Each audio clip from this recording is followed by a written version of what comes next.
Right. Hello, everyone. This little minor event in San Diego happened recently. I don't know if you heard of it. Comic something. Something comic gathering. I don't know. It has something to do with the convention. Whatever. We're going to talk about some stuff. We're letting you know fully. It's going to be DC oriented.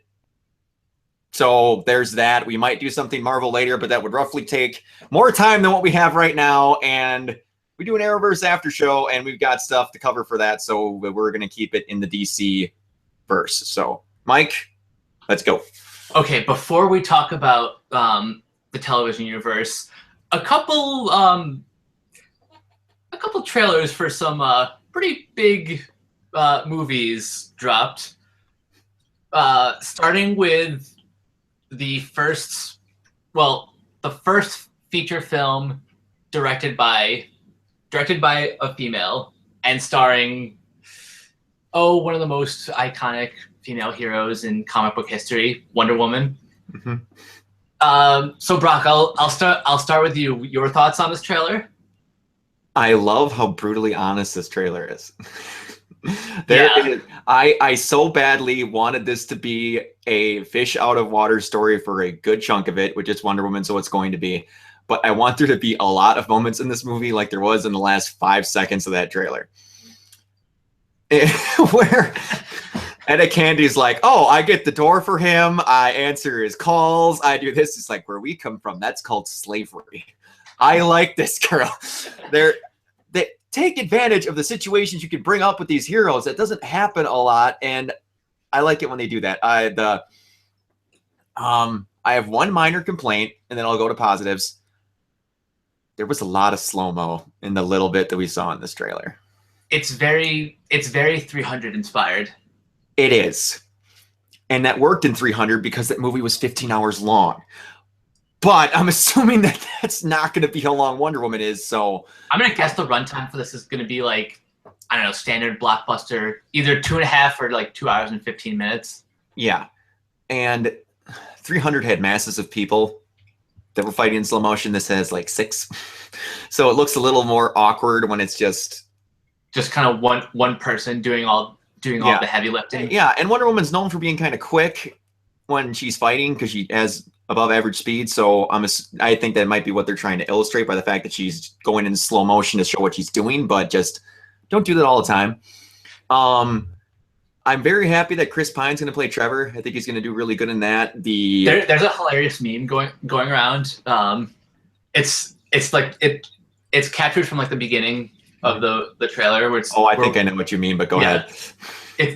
Diana's like, "You're a man," and Chris Pine's like, "You're assuming my gender." Did you just assume my gender? Yeah.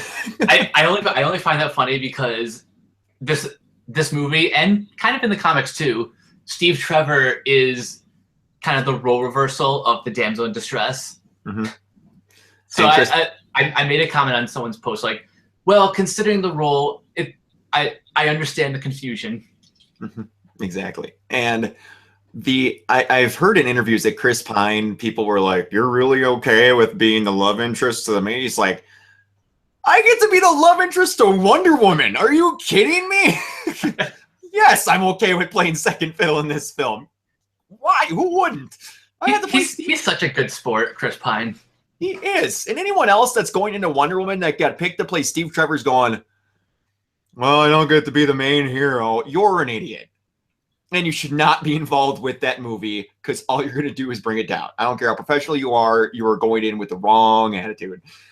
The scenery looked awesome. That opening scene where he washes up on shore looked beautiful. The Themyscirians look great. Just gorgeous cinematography everywhere. Yeah, and the colors on her suit are a lot brighter this time around, I noticed. Mm-hmm. And it looks awesome. So. Also, for you history buffs out there, we don't get a lot of films that are set in World War I. And that's what I've been most excited. I know in the comics, Wonder Woman began in World War II, but this is the movies, not the comics, so you gotta be different. Mm-hmm. Definitely. And yeah, there's just a lot more stuff that happens in World War II, so that's kind of just why that goes down. But what were your biggest positives about it?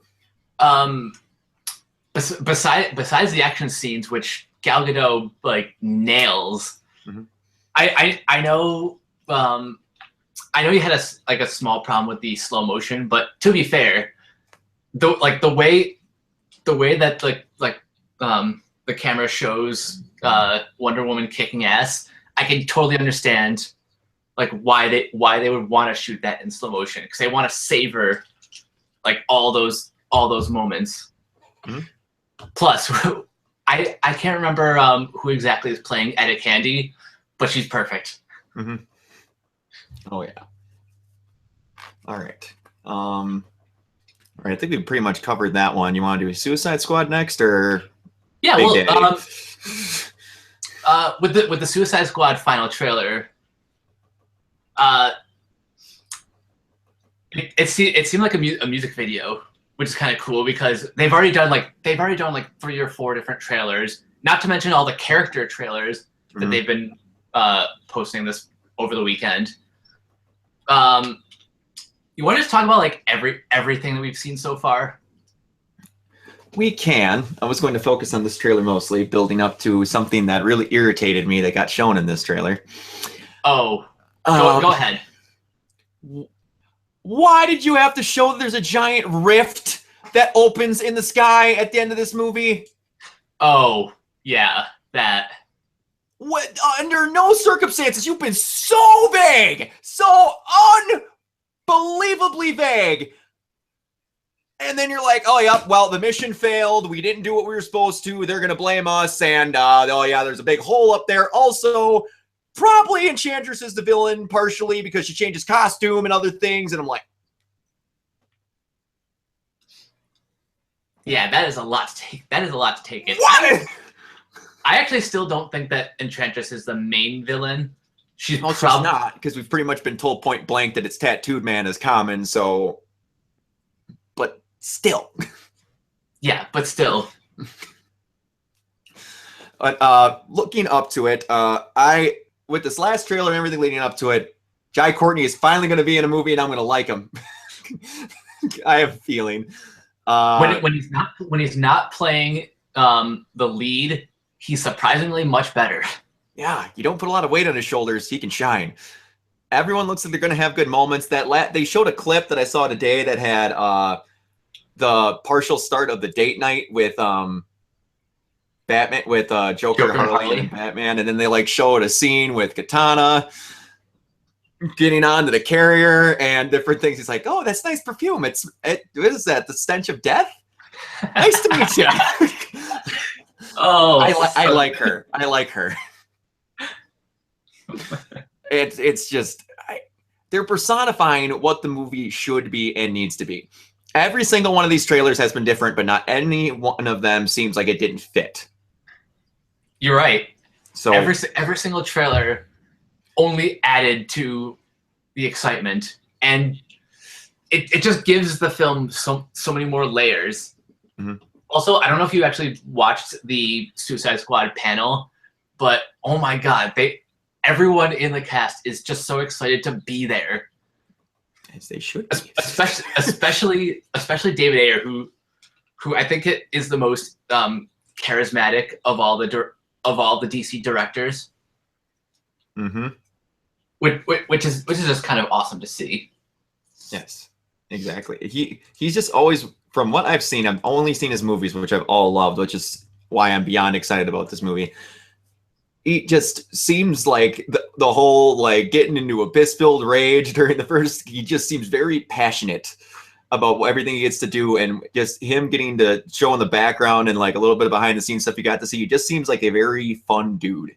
So I'm excited. And if anyone who's seen his film history, I don't care if you're not excited about DC movies. If you like his style of film, you should watch this. It's gonna be great. And if you like throwback action films from like the 90s, then you should definitely go see this. Mm-hmm. It's gonna be awesome. Oh, so excited. All right, finally, we have, which nobody saw coming, a trailer for Justice League. Well, it's not exactly a trailer. It's a, hey, we cobbled together some footage after only shooting for a couple months, so here you go. I'll be okay with this thing as a first trailer. I have no objections. I have. There's a friend of mine. I love him dearly. Good Lord, do I love him dearly. But he was immediately not liking who the Flash was because Ezra Miller is known for having long hair. Yeah, he's one of those people sometimes. And like I said, I love the guy to death. And he's just like, man, Ezra Miller hasn't been in much, so I don't know if he could be that good of an actor. They should have picked somebody else to be. I know. I'm getting there. Hold on. Like, he should have been in all this stuff and blah, blah, blah. I'm like, dude, did you see we need to talk about Kevin? He's like, no, I haven't. I'm like, have you seen any movies he's been in? No. So you're telling me you know he's been in movies, but you will openly not go see them, even though you're worried, and you will not change your opinion because you just don't feel like looking up something before you're mad about it. He's like, no, I just don't think it'd be that good. I'm like, no, you go see. We need to talk about Kevin. If you don't think he could be a good actor, I'm just done. He watched Ezra Miller in this trailer, and he's already okay with him being Flash. I'm like, oh, it's almost like he's an actor, and he can act like how you want him to?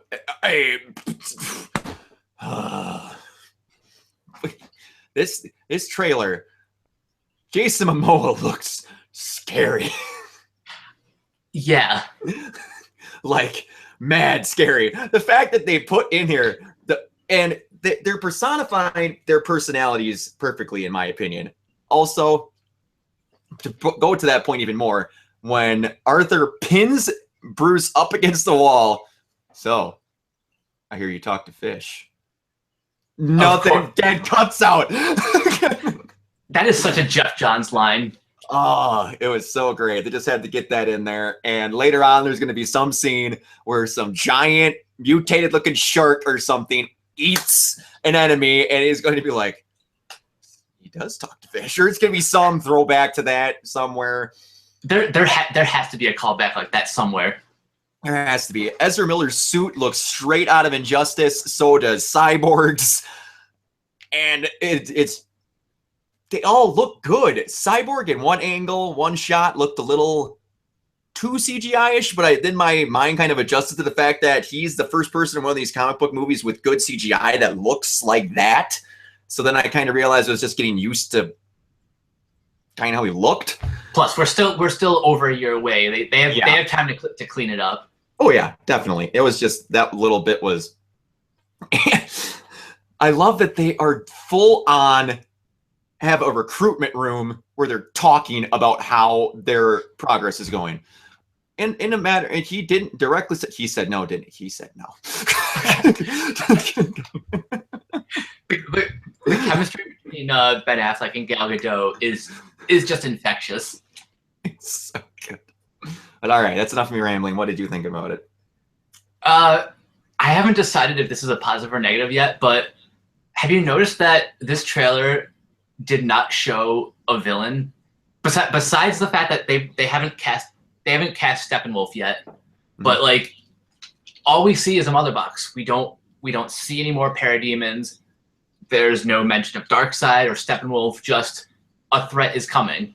Well, from what I mentioned earlier with CG, I'm assuming that Steppenwolf is going to be an incredibly menacing thing to fully CGI, talking in scenes among doing other things. So we're probably not going to see much of him, right? Yeah, not until the first or hopefully last trailer. Yeah. I also love Barry's reaction, like, Bruce isn't even halfway done, like explaining the mission. And he's like, stop right there. I'm in. I don't have a lot of friends. Yes, he's Barry to a T. I love it so much. He's a full-on nerd with his own little cave for CSI work. It's it's gonna be great. I love it. And you know what else I'll say before we wrap up this. I like how this trailer has humor, but it doesn't feel too disconnected from Batman v Superman. No, it doesn't. And someone commented, they showed pictures of the of the seven of the, oh, not the seven, the six of them, because people are still tearing up into DC that they don't have Green Lantern in the picture yet. When I'm like, he's not. He'll be there eventually. He's like, if he's not in the movie, what's the point of showing him in the trailer or the promotional art? Because that's kind of false advertising. But they showed the picture of Batman from BVS and then the picture of Batman from this one. His costume's a little different. It's just, this makes me laugh every time something about this area on Batman gets mentioned, because it's in every movie someone talks about this. Like, he has he has a neck now. Like, he did not have a neck. He looked like Brock Lesnar. He just had straight shoulder muscles that connected to his ears because he's just that jacked. Now, he still looks like a huge dude, but he can turn his head when he's backing out of the driveway, to quote Morgan Freeman. Or no, quote Christian Bale, or one of the two in that conversation said, I can't remember which one. But yeah, they all look awesome. I'm quite excited. Yeah, the new costume for Batman looks great. Even the line at the end where Cyborg's like, I've heard about you. I've never believed you were real. And Batman's line is, I'm real when I need to be. Yes, exactly. It's a myth. It's the point. He's meant to scare people when he needs to. Another part of that is just like, when a villain finally meets Batman for the first time, they're like, oh God, they weren't kidding. It's an element you need to have with him because he's how he's supposed to be. Yeah, how cool is it that just going back to Suicide Squad for a second, when we see Batman in that movie, we're seeing Batman from the villain's perspective. Yeah, that's gonna be awesome. You actually get to see them be scared. They're like, oh, not again. Oh yeah. All right. You want to talk quickly about the Lego Batman trailer? Oh, I did not get to watch the new one. I didn't know. It didn't know. Oh crap. Okay, you go ahead. You talk about it because I did not get to watch it. Okay, I'm gonna make this pretty short. Everything you like about the Lego movie, except more focus on Batman and the DC universe, and it's hilarious. Okay. My favorite thing though is the character design of Robin, who's voiced by Michael Cera. Oh, yes. He kind of looks like a combination of all the different Robins. Like the hairstyle's a little bit like Carrie Kelly, but in the movie he's Dick Grayson. Okay. His eyes are like super big, and he is basically to Batman what Jonah Hill's Green Lantern was to Superman in the Lego movie. Oh. I don't know if you remember that scene. Yeah, I remember that. Yeah. Gosh, dang it. Yeah, I remember that scene. Oh, that's gonna be good then. All right, now let's get down to brass tacks. Which one of these do you want to start with? Let's start with the Flash because we need to talk about something. Okay, yeah, let's talk about that. There's another speedster villain! Yeah, and I'll be honest though, the black costume does kind of look awesome. It does look that awesome. That being said, Mother of God, I thought we were going to have something different. I understand there's a logical reason why they have him there, because he's supposed to be the guy that is going to mess with Barry for messing with the timeline and other things. He's supposed to be the bad dude and whatever, but... Good news, though. We're going to have two big bads in this season. Mm-hmm. The other one is Dr. Alchemy. Yes, I'm quite excited about that. Now, how much do you know about Dr. Alchemy? Because he's one of my blind spots. I do not know much about him, but I saw his name come up, and I saw that he was not a speedster, so I was happy. Okay, that's good. That's good enough. But give me about 25 seconds right here. I literally watched the trailer 20 seconds ago. The character Albert Desmond, is a chemist who suffers multiple personality disorder with law-abiding personality, and the other a criminally inclined one. he has like and he's got 6 alter egos. Nice. After being sent to jail, the result of his first encounter with the Flash, he learns of the Philosopher's Stone from his cellmate. He escapes, finds the stone, uses power to transmute one element to another to restart his criminal career as Dr. Alchemy. Over time, he switches between 2 identities, showing a preference to Dr. Alchemy. Eventually, his good personality resurfaces and he quits hiding crime and hides the stone. There's been more than one of him, so I'm not sure which one it's going to be. But looks like he gets powers from a stone. The Philosopher's Stone. So sounds interesting. Sounds interesting. I'm not very big on the Flash mythos, so you're going to have to bear with me when I don't know things about the Flash. There is something we both know pretty well, and that's Flashpoint. Yep, and they've had to point blank say it in the trailer. By the way, though, Thawne is the only one who refers to everything that's going on as Flashpoint. Yep. By the way, Thawne, he's in a cage. Yeah. Don't know how he got there. Cisco's rich. Yeah, Cisco's rich. The West family is kind of no longer Barry's family. Yep. Because, you kind of screw over you having a really nice adopted family when your parents don't get killed and arrested. Didn't think about that when you ran off in a piss-filled rage, did you? His parents are there. But from the looks of it, there's a line in there saying this. Oh, no, never mind. That wasn't that. I X that because that was Thawne talking. He gets to see Wally for a little bit as the Kid Flash. I had no clue they were going to go that unbelievably accurate with his costume. I know, right? That was kind of jarring at first. Someone made the comment, and I do agree with them to a large extent. But for resources, I see why they do it. They all shot from the same tailor. Every speedster. Yep. To a degree. To a degree. Lightning bolt down there, the belt, the whole thing. It's all exactly the same, minus the color scheme. The only person who's a little bit different is Kid Flash because he's got the hair thing on the top of his head. But that's the one thing I'm like I was a little unsure about when I saw the first image. I'm like, I don't know how I feel about this. Yeah, but much like Barry's original costume, I'll get over it quick. Yeah, and they're still making the show and they're making good money, and it's going to keep going. So it'll change. It'll get a different emblem in the center maybe or whatever, but they'll upgrade.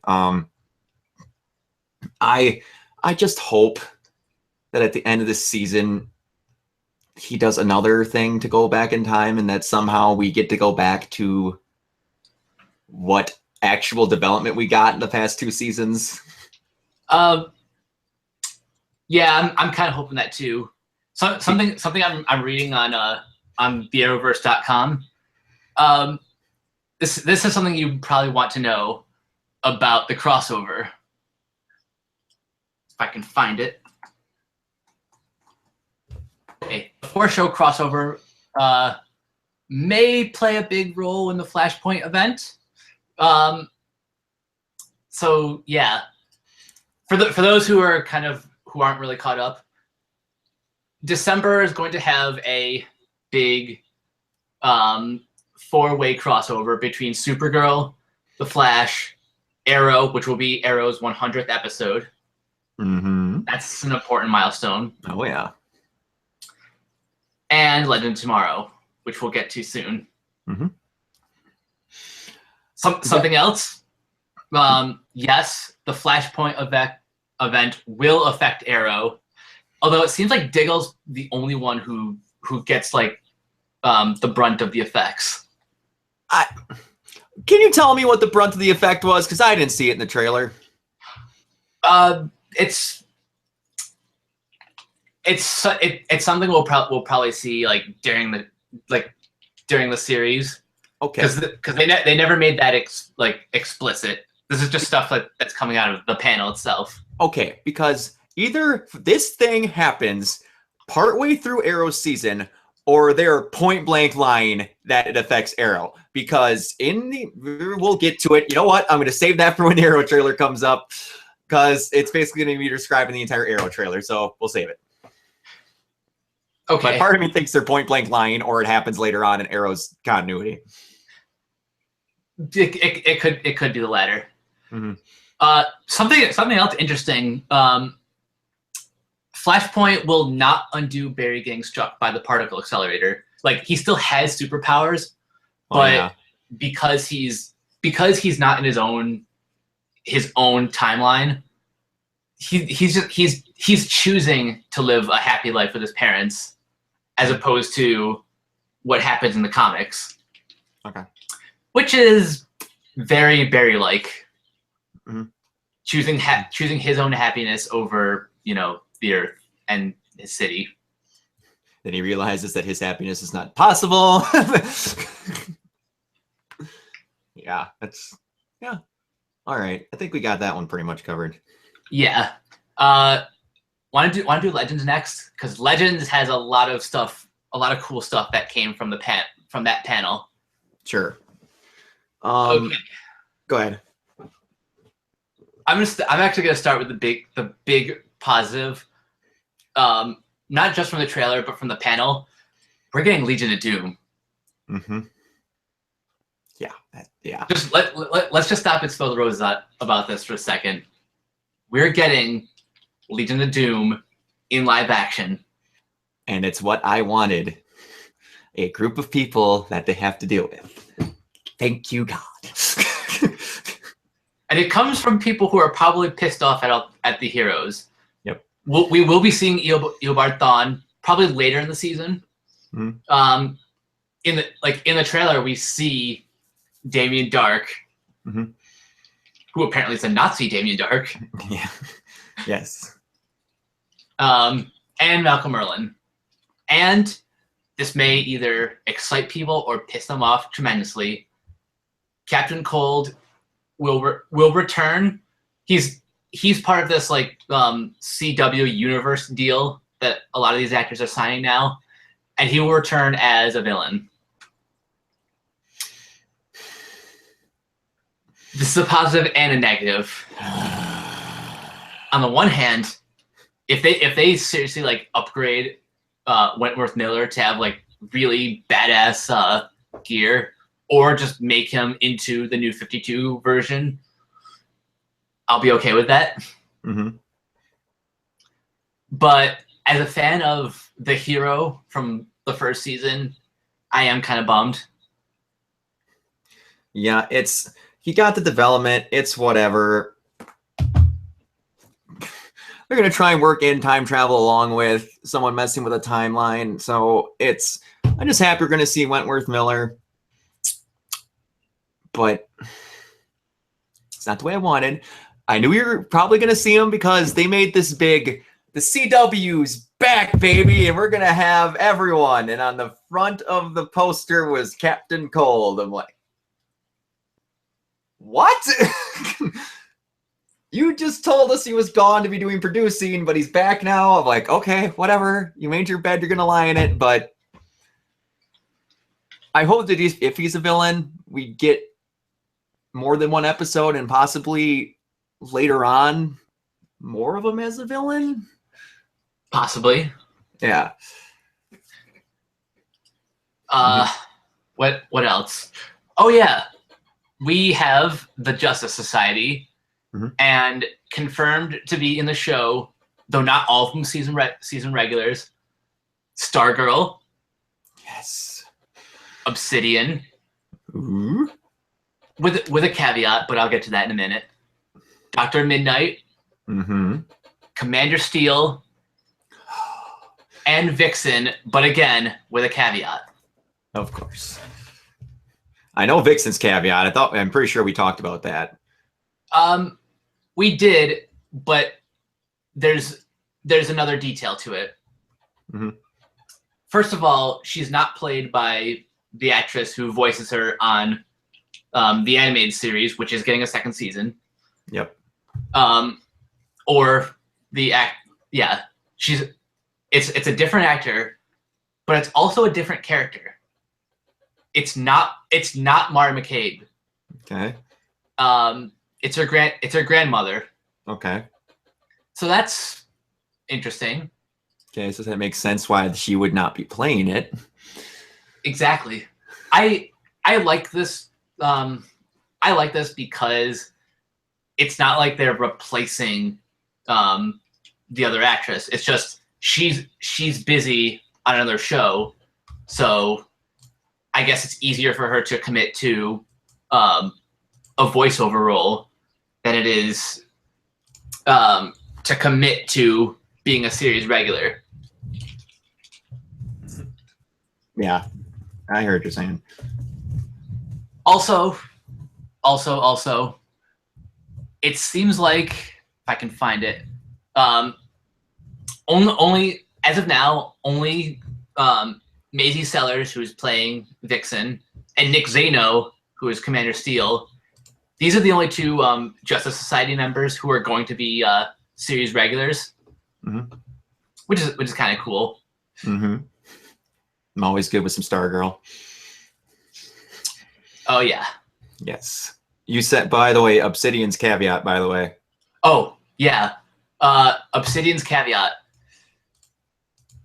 This is going to be a different version because neither Alan Scott nor neither of his parents are going to be in the DC universe, the DC television universe, because they're Green Lanterns, and Green Lantern is off limits. So this Obsidian is going to be different. Yeah, that's what I kind of figured. This is something that is I found most interesting from the panel. There's a big twist for Rip early in season 2, and something that the actor addressed. He's only Captain Hunter in name only. Okay. So that's going to be very exciting to see where Rip Hunter goes this season. We haven't really talked about the trailer yet because aside from a few new scenes with Damien Dark and Mick's best line, "Nazis, I hate Nazis." That we didn't really get a lot of new stuff. Probably because I just started production. Okay. Yeah, that's very true because they showed a lot of footage from last season. I noticed. So, like, yeah, you guys didn't shoot much. By the way, did they say anything about how long it's going to be? I'm going to assume it's about the same length as all the other shows. Okay. Which is going to be interesting because Greg Berlanti is running 4 shows now on the same network, and 2 of them are looking pretty pricey. Well, with Supergirl and Legend of Tomorrow. I do not envy him. No, this guy and Shonda Rhimes are like kind of the kings of television right now, like the kings and queens of television. Yeah. Well, I should clear up my statement. I envy the stuff this guy gets to do. I do not envy the amount of stuff that this guy has to do. Yeah, that makes more sense. Yeah. One last thing before we wrap up Legend of Tomorrow, and this got me super excited. Within the first frames, we will see Mayor Oliver Queen and Damien Dark in the past, and in episode 6, Jonah Hex returns. It was so good. So good. I wish he was a series regular, but still, we get him more. I'm fine with that. I don't know if this is possible, like for network television, but it would be cool if Legends of Tomorrow every once in a while did like, you know how comics will have like backup stories. Mm-hmm. I kind of wish Legend of Tomorrow kind of did the TV version equivalent of that, where like every once in a while as a standalone episode that just spotlights like a particular character, not part of the main cast. That way we can just have adventures with Jonah. Yeah. That would be pretty cool. And I think I'd see them doing some stuff like that. Like you left Jonah in a situation that he had to deal with, but we're time travelers and we need to make it to such and such by such and such. So, and then it'd be like, to be continued next week, whatever. I don't know, but I could see them doing something like that. Yeah. I'm sorry for those of you who are Supergirl fans. There wasn't a trailer because they haven't started production yet, and there's not a whole lot of news aside from just like the cast talking about just how excited they are to to join the CW family, and Tyler Hoechlin, who was, if you haven't seen the movie Everybody Wants Some, he is fantastic. You should all go see that. Mm-hmm. He was just kind of talking about just what he's going to bring to the role of Superman, and kind of like how excited he is that a show like this, which is all about like hope and optimism, exists in a world of a lot of not great things happening. Yeah. I'm still wondering how much this guy's going to be in Supergirl.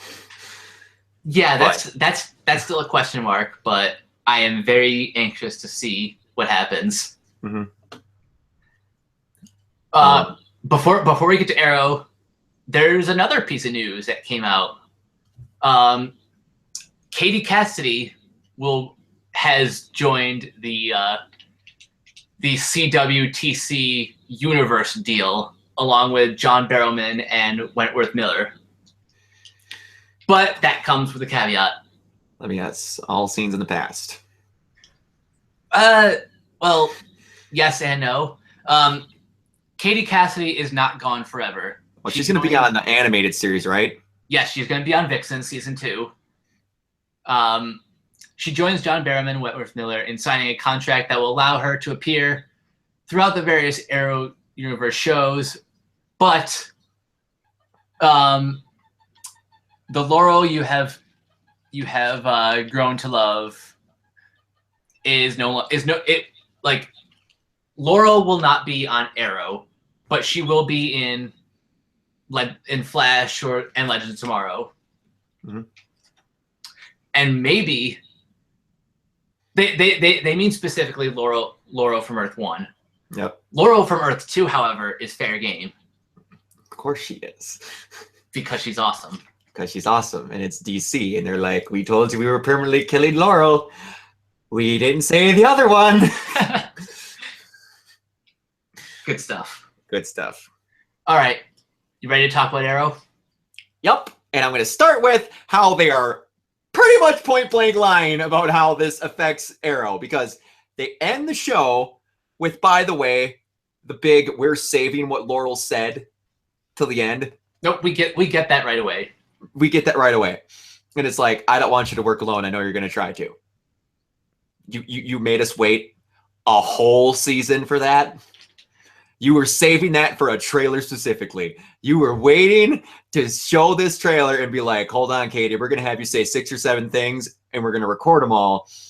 And then whenever we choose fits better with that trailer, that's what we're going to have you say. That's what that kind of felt like. Yeah, it did. I'm not going to lie. What they're doing, I'm happy and sad about. They're giving Ollie a new team. I'm happy because Willa's still there, but I saw no particular reason for her to be completely gone. I'm sad because Diggle's not there. I'm upset because Laurel's not there, but there's an understandable reason behind that. They got Wild Dog in there. I've seen him in comics one time. One time. He's normally wearing a hockey jersey with like shot gloves with a big dog on it and stuff like that. I, under no circumstances, thought they were going to have Wild Dog in here. But they brought the new Black Canary. I saw that. Who's going to be Artemis. Yes. So that's what that's going to... Okay. That's what I thought. And now we're getting the beginnings of Mr. Terrific. I'm looking forward to seeing Mr. Terrific. Did they say what Artemis she's going to be? Comics weapon Artemis. They can't do Artemis from the comics technically because she's an Amazonian. Oh wait, no, not that Artemis. They're doing Young Justice Artemis. Yes. Okay, that's what I thought. Well, I know it's confusing because sometimes characters will have the same name, but they'll be completely different characters. Because like what I meant was using like a spear or whatever an Amazonian would use, obviously, because like Lila is Harbinger. They even call her Harbinger, but she's not Harbinger. She doesn't see things coming in the future, and she's obviously not as Amazonian, but I get a little bit of grace because Artemis was one of my favorite characters from Young Justice, so that we'll get to do. I'll have 3 archers now if Willa is still on the team. I feel like there's some stuff that I've gotten from the Arrow panel. You're probably not gonna see Speedy much in action, but she's definitely there assisting the mayor. Mm-hmm. By the way, I love Stephen Amell's comments about Oliver Queen as a mayor. He said straight up, he's a terrible mayor.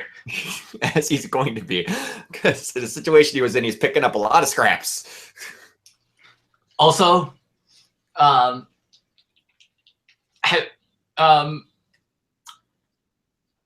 villain. We have to talk about the villain.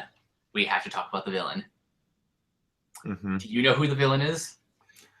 I like it's the archer we're talking about, right? Or the other guy? It's not Komodo. There's 6 Green Arrow villains, and I thought they showed every archer so far. Is it Merlin? Nope. Who is it? I'll give you 2 more guesses. Okay. Is it Onomatopoeia? Because that'd be a really weird version of him. That would be awesome. I know no other DC archers that I could think of right now. Give up? Yeah. It's Prometheus.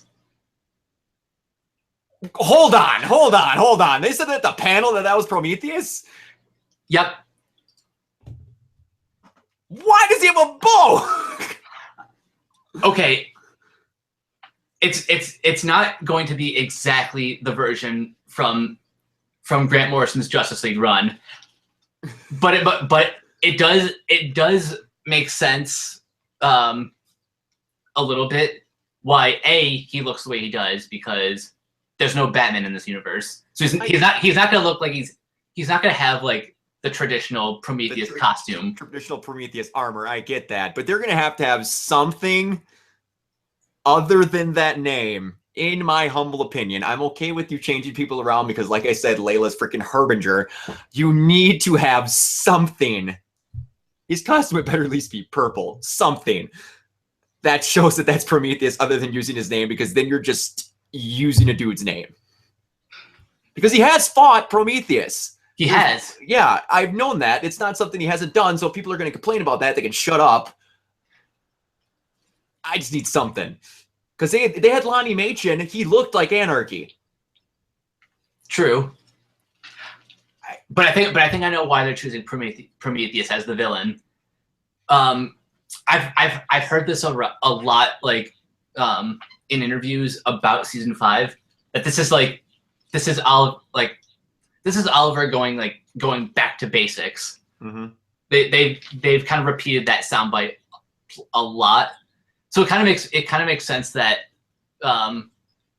Prometheus is a villain kind of born out of like Oliver's mission from back in season 1. So it makes sense why they would choose someone like Prometheus, and I really hope he's as formidable as he is in the comics. Like more so than Slade, more so than Merlin, even more so than Ra's al Ghul, mm-hmm. who, I'm not gonna lie, like that fight at the end of season 3 was a little nah. A little? He kicked the snot out of him on that mountain, and then he was just like, kick. Finish me. Oh, I'm talking about the finale. Oh, I know. Yeah. The finale when they're on the bridge and he gets sniped off by that cop, and then all of a sudden that's pretty much what it was. Where he's like, end it. And then yeah. Yeah, at least Ollie and Damien Dark had a bout. Yeah. But Prometheus really needs to like knock people off their seats, because he's one of my favorite DC villains from one of my favorite DC storylines. Mm-hmm. So I really want to see him done right. Yep. I ain't got much else to say. They didn't show much other than they're going to be doing training sessions and getting people back to how they used to be. So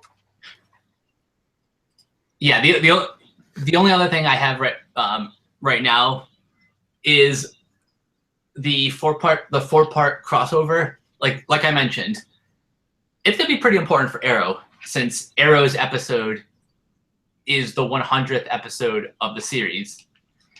Yeah. So that's going to be that's going to have hopefully some big effects on the universe. Oh wait, before we go, there's one more thing. So this season we're getting a lot of vigilantes. We're getting Vigilante. Mm-hmm. We already have Wild Dog, Artemis, Mr. Terrific, but we also have Joe Dinoco cast as Ragman. Really? Yeah. Bringing more Gothamites to. Oh, I knew they would. I didn't think they'd be pulling Ragman out, but I shouldn't be saying anything. They have Wild Dog in that show now, so Rick. And I'm pretty sure at one point there was a rumor going around that that Jim Corrigan was going to be on the show.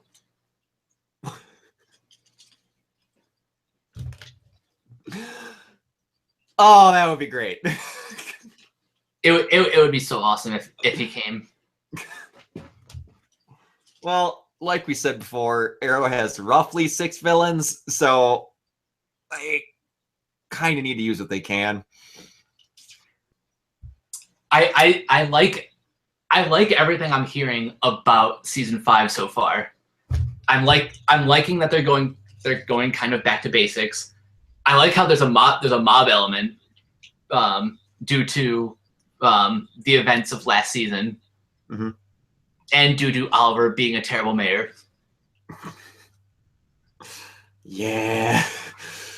That was kind of be something that was going to be as to be expected, because he's Oliver Queen, in my opinion. Like, he's become Oliver Queen, but he hasn't to the full extent become that mayor Oliver Queen political wise yet.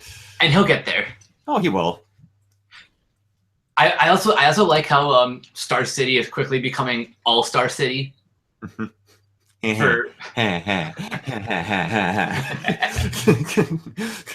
Seriously, there are so many vigilantes now rising up to the ranks because of Oliver Queen. Even Wild Dog's like, I want to work with the man who killed Damien Dark. Mm-hmm. I'm just waiting for them to finally. I was halfway expecting Ted Kord. Not Ted Kord, Ted Grant. Oh, yeah. Like, what happened to him in season 3? He we never saw the body, so we can't really say he's dead. I mean, they just said he was beat up really badly, and they pulled him off the street. So it's got to be something. I'm sure eventually we'll see him kind of like as a guest in one of these episodes, just kind of on a whim. Mm-hmm. More than likely, he's one of the 16,000 actors that they have a part of this CW deal. So, yeah. Any final thoughts on everything we've seen at Comiccon? This needs to be set up front. If it seems like I'm a little uninformed, I have been gone and away from technology for most of this weekend. So I watched all the trailers like today, saw some snippets of the panel. So that's why I wasn't completely informed with everything going on. And Mike has been kind of leading this because he needed to be. But I like everything that I heard and everything that I've seen. So can't really complain much. I want August to be here faster so I can watch Suicide Squad. That's all I can really say. But other than that, yeah, I just liked everything I saw. Other than the fact that we have another freaking speedster villain, but other than that, I'm fine. Yeah, aside from the Flash having yet another speedster villain, everything I've seen come out of Comic-Con this year has been amazing. I know it seems like every year we say this because every year they keep upping the ante, but I think this year might be my favorite Comic-Con that I unfortunately have never been to. I've only been to New York Comic-Con twice, and I will be going again in the fall. But San Diego is a bucket list item that one of these days I'm going to cross off. I just have to. I've got that and RTX, two that I want to go to so bad. They have to be in the pinpoint opposite chunk of the country from where I live, of course, but someday. All right. Thank you, everyone, for watching. We appreciate this little impromptu video that you kind of tuned into. We're going to keep trying to do something bi-weekly, if not weekly, so to fill in the gaps until we get going for Arrowverse show returning. I don't know. I'll have to talk with Josiah about possibly doing some videos with them, some other fun ideas to fill up time. But till then, I'm Brock Emmerich. You can find me at Organoid Zero on YouTube and Wayne Tech 7 on Twitter. And Mike, then also in the pages, some of them. We have 1,500 pages now, so I'm not going to try and mention what all of them are. If we have something, we have a Pops group, I think, even. So what? We even have a Pokemon Go group. Oh, of course we do. Whatever you want. So we have a group for it. If not, it'll be made by the time this video is done. So go search for it. I'm sure we've got one. Mike, where can they find you? You guys can find me at Captain K42 on Twitter. You can find me at Coach K42 on Letterboxd. Find me in all the various Facebook groups. And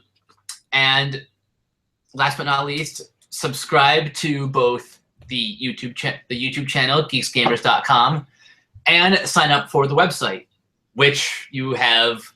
First of all, we have a new logo, which looks awesome. Yes, it does. We have a new intro that you saw at the beginning of this video. That's really freaking awesome.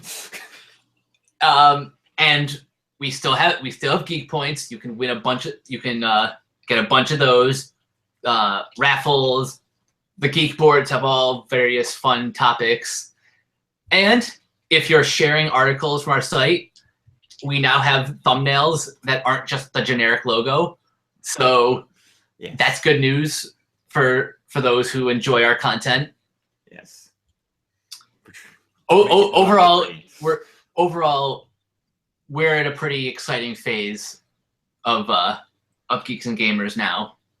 Yeah, things are getting a lot. They're getting a lot better, and they're looking up. So, and it's because of you guys that are doing it, because you're the ones that are making it known that you want more stuff. So keep checking in and keep sharing. Oblige. Exactly. Thank you very much for watching, guys, and we'll see you next time.